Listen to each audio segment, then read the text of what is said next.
दूसरी चीज़ जो हमारे समाज में होती है, जो अब धीरे धीरे कम भी हो रही है लेकिन दूसरे इलाकों में अब ये ज़्यादा भी हो रही है, चिरागा करना। अपने घरों को, अतराफ़ व जवानिब को, अपने मोहल्ले को, कब्रिस्तानों को क्या करना? चिरागा करना। ये भी 15वीं शाबान के साथ ख़ास है।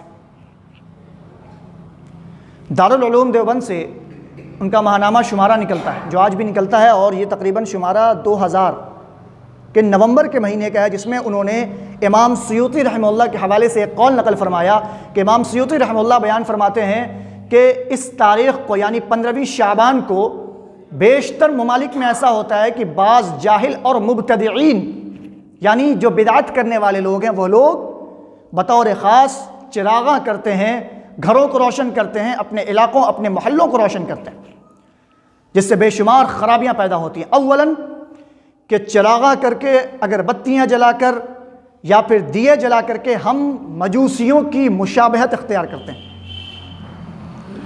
नंबर 2, हम अपने माल को फिजूल तौर पर खर्च करते हैं। नंबर 3, मस्जिदों को रोशन करके, कमकमे लगा करके, कंदीलें जला करके, ऐसी ऐसी रोशनियाँ लगा करके जिस रोशनी को इस्लाम ने इजाज़त नहीं दी, ऐसी रोशनियों से मस्जिदों को मुनव्वर करते हैं जहाँ पर औबाश किस्म के लोग, नाअहल किस्म के लोग जमा होते हैं और मस्जिद की बेहुरमती करते हैं। ये इमाम सुयूती रहमतुल्लाह ने बयान फरमाया। ये दूसरी बिदअत, चिरागा करने और रोशनी करने की। तीसरी बिदअत जो हमारे समाज में वक़ूफ़ पज़ीर है 15वीं शाबान को ख़ास कर, आतिशबाज़ी। अब कहेंगे कि चिरागा और आतिशबाज़ी में मुमासिलत है, बिल्कुल नहीं। चिरागा करना, कंदीलें जलाना, कमकमे जलाना ये बिल्कुल अलग चीज़ है, और आतिशबाज़ी करना ये बिल्कुल अलग चीज़ है। और आतिशबाज़ी में मैं समझता हूँ कि 90% नौजवान इस चीज़ में मुलव्विस हैं। और ये आतिशबाज़ी सिर्फ 15वीं शाबान के साथ ही ख़ास नहीं है, बल्कि किसी भी मौके, किसी भी महल के साथ ख़ास है। इस्लाम में आतिशबाज़ी को कभी भी अच्छी नज़र से नहीं देखा गया। उलमाए किराम ने इसके ख़िलाफ़ फतावे दिए हैं कि आतिशबाज़ी दर हकीकत गैरों की मुशाबहत मुमासिलत है, और नबी का फरमान है कि मन तशब्बह बिक़ौमिन फ़हुव मिनहुम, कि जिसने किसी से, किसी भी कौम से मुशाबहत इख्तियार की वो उनमें से। शादी ब्याह में पटाखे जलाना, किसी दूसरे का त्यौहार है तो वहाँ से पटाखे लेकर के आना, अपने बच्चों को देना कि वो बच्चे उससे सेलिब्रेट करें, वो पटाखे जलाएँ, या किसी भी मौके, किसी भी महल पर पटाखे जलाना, आतिशबाज़ी करना, इस्लाम में इस चीज़ की इजाज़त नहीं। तो फिर इस्लाम के नाम पर 15वीं शाबान को बतौर ख़ास आतिशबाज़ी करना, ये कहाँ से जायज़ और दुरुस्त हो सकता है? इस्लाम ने इस चीज़ से भी सख्ती के साथ मना फरमाया। लेकिन हमारे समाज और हमारे माशरे में हमारी अक्सरियत इन छोटी छोटी चीज़ों में मुलव्विस नज़र आती है, और हर बड़े गुनाह की तरफ इंसान इन्हीं छोटे गुनाहों के ज़रिए कदम बढ़ाता है। इंसान कोई भी गुनाह, बड़ा गुनाह अचानक नहीं कर बैठता है, बल्कि उसके लिए वो पहले राह हमवार करता है छोटे गुनाहों के ज़रिए। जब उसका दिल बिल्कुल काला और सियाह हो जाता है छोटे छोटे गुनाहों पर अमल करके, वो छोटे छोटे गुनाहों को गुनाह तसव्वुर नहीं करता, तब जा करके उससे कोई बड़ा गुनाह सरजद होता है। इसीलिए अनस बिन मालिक रज़ी अल्लाह ताला अन्हु अपने ज़माने में ताबईन इज़ाम को ख़िताब करके कहते हैं कि तुम लोग अपने दौर में उन चीज़ों को गुनाह भी तसव्वुर नहीं करते, या ये कहें कि तुम उन चीज़ों को बाल के बराबर तसव्वुर करते हो जिन चीज़ों को हम नबी करीम सल्लल्लाहु अलैहि वसल्लम के ज़माने में हलाक कर देने वाली गुनाह तसव्वुर करते थे। ये दौर है हम लोगों का। चौथी चीज़, घरों की सफाई। इस्लाम नज़ाफ़त पसंद दीन है। सफाई और सुथराई को इस्लाम बेहद मकबूल और पसंद करता है, और मुसलमानों का ये शार है, ये शेवा है कि वो मुसलमान साफ़ और सुथरा और नज़ाफ़त पसंद होता है। अगर कोई मुसलमान साफ़ और सुथराई को पसंद नहीं करता, सफाई सुथराई को पसंद नहीं करता, नज़ाफ़त को पसंद नहीं करता, तो उसका आधा ईमान ख़त्म हो जाता है। नबी का फरमान है कि अत्तहुरु शत्रुल ईमान के तिहारत व पाकीज़गी आधा ईमान है। तो जहां इस्लाम ने तिहारत व पाकीज़गी और सफाई और सुथराई और नज़ाफ़त को आधा ईमान आधा इस्लाम तसव्वुर कर लिया, हम वहां इस सफाई और सुथराई को किसी एक दिन के साथ ख़ास कर दें, क्या ये इस्लाम की तालीम में कमी करना नहीं है? वो लोग जो कभी पाकी का ख्याल नहीं रखते, वो लोग जो कभी नज़ाफ़त का ख्याल नहीं रखते, पेशाब करते हैं तो इस्तिंजा नहीं करते, वो लोग भी 15वीं शाबान को बिल्कुल सफाई सुथराई का ख्याल रखते हैं कि नहीं रखते? आप लोगों ने अपने समाज में देखा होगा, अपने माशरे में देखा होगा, ऐसे लोग आपको मिल जाएंगे। ज़रा बताइए ये कहाँ की अक्लमंदी है कि जिस सफाई और सुथराई को इस्लाम ने 365 दिन अपने ज़िंदगी में नाफिज करने का हुक्म दिया, 2400 घंटे सफाई सुथराई को लाजिम पकड़ने का हमें हुक्म दिया, हम उस सफाई और सुथराई को महज साल के एक दिन 15वीं शाबान को खास कर दें। इतना ही नहीं, उस दिन घरों के झोल झाड़े जाते हैं, घरों के हर कोने में झाड़ू लगाया जाता है, जितना कचड़ा होता है, कूड़ा करकट होता है, सबको बाहर निकाल करके फेंक दिया जाता है। क्यों? ये सारी चीज़ें क्यों की जाती हैं? उस अकीदे का जिक्र मैं आगे करूंगा कि आखिर घरों की सफाई इस कदर एहतमाम के साथ क्यों की जाती है। मौलाना अशरफ अली थानवी रहमतुल्लाह बयान फरमाते हैं कि 15वीं शाबान को बिलखुसूस 15वीं शाबान को घरों को लीपना पोतना, क्योंकि उस ज़माने में पक्के का घर नहीं होता था, मार्बल टाइल्स इस्तेमाल नहीं होता था, हर घर मिट्टी का होता था, तो घरों को लीपना पोतना, नए नए बर्तनों को निकालना, अनवा व अक़साम के खाने बनाना, ये सारी की सारी चीज़ें बिदअत हैं। इस्लाम का इसमें कोई तसव्वुर नहीं है, इस्लाम का इसमें कोई अमल दखल नहीं है। ये कौन कह रहा है? मौलाना अशरफ अली थानवी रहमतुल्लाह।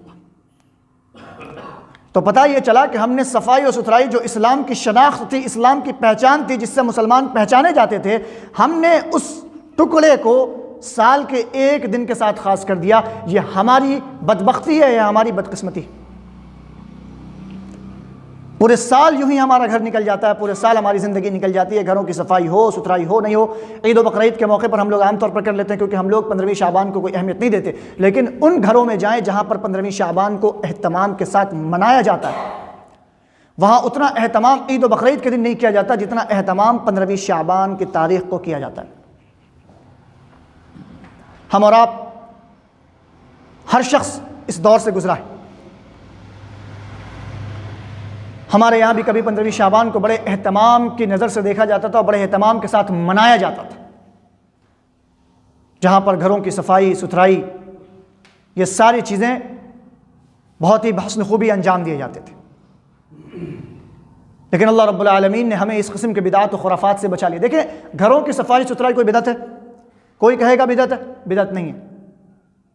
कहीं से ये कोई चीज़ बिदअत नज़र आती है आपको? नहीं नज़र आती। लेकिन आपको याद होगा कि मैंने इसी मेंबर से एक बार बताया था कि बिदअत को पहचानने के 6 तरीक़े होते हैं, जो अल्लामा इब्न उसैमीन रहमतुल्लाह ने अपनी किताब के अंदर नकल फरमाया, जिसमें से एक चीज़ क्या होता है कि वक्त, कि अगर इस्लाम ने किसी अमल को किसी वक्त के साथ ख़ास नहीं किया, मखसूस नहीं किया, लेकिन हम उस अमल को किसी वक्त के साथ ख़ास कर दें, तो वो अमल क्या हो जाता है? वो अमल बिदअत हो जाता है। और सफाई और सुथराई को इस्लाम ने किसी दिन के साथ, किसी वक्त के साथ, किसी लम्हे के साथ ख़ास नहीं किया, लेकिन अगर हम उसे 15वीं शाबान के साथ ख़ास कर दें कि हम 15वीं शाबान को ही घर की सफाई करेंगे, 14वीं शाबान को नहीं कर सकते, 16वीं शाबान को नहीं कर सकते, या शाबान की पहली तारीख को नहीं कर सकते, रमज़ान की पहली तारीख को नहीं कर सकते, करना है तो 15वीं शाबान के एहतमाम के साथ ही करना है, तो यही चीज़ इस्लाम में बिदअत तस्वुर की जाती है मेरे भाई। और नबी ने फरमाया कि कुल्लु बिदअतिन ज़लाला, कि हर बिदअत गुमराही है, गर्चे आप उसे कितना ही बेहतर समझ लें।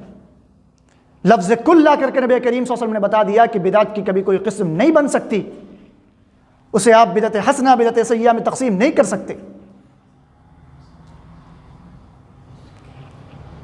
5वीं चीज़, हलवाखोरी। हलवाखोरी बहुत आम है। ये उन घरों में भी होता है जहां पर शब बारात मनाने का कोई तसव्वुर नहीं है, जो लोग कहते हैं कि हम शब बारात नहीं मनाते, हमें शब बारात से कोई सरोकार नहीं, वहाँ भी 15वीं शाबान के तनाजुर में हलवे का एहतमाम किया जाता है। किया जाता है कि नहीं किया जाता? बहुत सारे घरों में आपने देखा होगा जहाँ पर ये लोग कहेंगे कि 15वीं शाबान हम नहीं मनाते, उसका कोई एहतमाम नहीं करते, हमारे नज़दीक उसकी कोई अहमियत नहीं है 15वीं शाबान के बतौर ख़ास, पूरे महीने की हमारी अहमियत है। लेकिन 15वीं शाबान को उनके घरों में हलवा ज़रूर बनता है। जस्टिस मौलाना तकी उस्मानी रहमतुल्लाह बयान फरमाते हैं कि हलवा खोरी किसी भी वक्त, किसी भी दिन, किसी भी लम्हा, किसी भी महीने, किसी भी साल इंसान खा सकता है। हलवा खाना जायज़ है, तो हलवा खाने के लिए किसी दिन के खास करने की कोई ज़रूरत नहीं। लेकिन चूंकि मुसलमानों में बिलखुसूस बर्र सगीर हिंद पाक में लोगों ने हलवा खोरी को 15वीं शाबान के साथ खास कर दिया, तो अब यह चीज़ बिदअत में शुमार हो गई। मैंने इससे पहले बताया कि किसी भी अमल को जिसका इस्लाम ने वक्त के साथ मखसूस नहीं किया, दिन के साथ मखसूस नहीं किया, तारीख़ के साथ उसको मखसूस नहीं किया, हम उसे तारीख़, दिन या महीने या किसी भी चीज़ के साथ मखसूस कर दें तो वो चीज़ क्या हो जाती है? बिदअत हो जाती है। तो हलवा खोरी जायज़ है, हलवा खाना जायज़ है, लेकिन हम उसे 15वीं शाबान को ख़ास कर दें तो ये चीज़ बिदअत हो जाती है। अब हमारे समाज में अक्सरियत ऐसे लोगों के जो कहते हैं कि 15वीं शाबान हम नहीं मनाते, हमारे यहाँ उसका कोई एहतमाम नहीं है, लेकिन वो हलवा ज़रूर बनाते हैं। हलवा ज़रूर बनाते, बनाते कि नहीं बनाते? अक्सरियत आप में ऐसे लोगों की होगी। खुद से सोचें, या अगर आपके घर में जो औरतें इस बात पर जोर डालती हैं कि हमें 15वीं शाबान को हलवा बनाना ही बनाना है, गर्चे 15वीं शाबान को हम कुछ करें ना करें, चरागा करें ना करें, आतिशबाजी करें ना करें, कुछ और करें ना करें, लेकिन हलवा ज़रूर बनेगा, हलवा बनने से कोई नहीं रोक सकता। अब आप बताइए कि क्या आप उनके साथ इस बिदअत में शामिल होना चाहेंगे या नहीं होना चाहेंगे? अगर होना चाहेंगे तो कोई बात नहीं है, अल्लाह रब्बुल आलमीन आपके और आपके घर वालों के अमल से ज़्यादा वाकिफ़ है। लेकिन सोचने की बात है कि जब आप किसी चीज़ को मानने से इनकार कर रहे हैं, किसी दिन की अहमियत को मानने से इनकार कर रहे हैं, तो उसी दिन 15वीं शाबान को फिर हलवा बनाने का क्या मिजाज है? ये क्या धुन है? ये बिल्कुल अक्ल से परे है कि हम कोई भी चीज़ नहीं मानते, हम कुछ नहीं करते, लेकिन हलवा ज़रूर बनाएंगे। अल्लाह रब्बुल आलमीन हमें नेक और साले समझ अता फरमाए।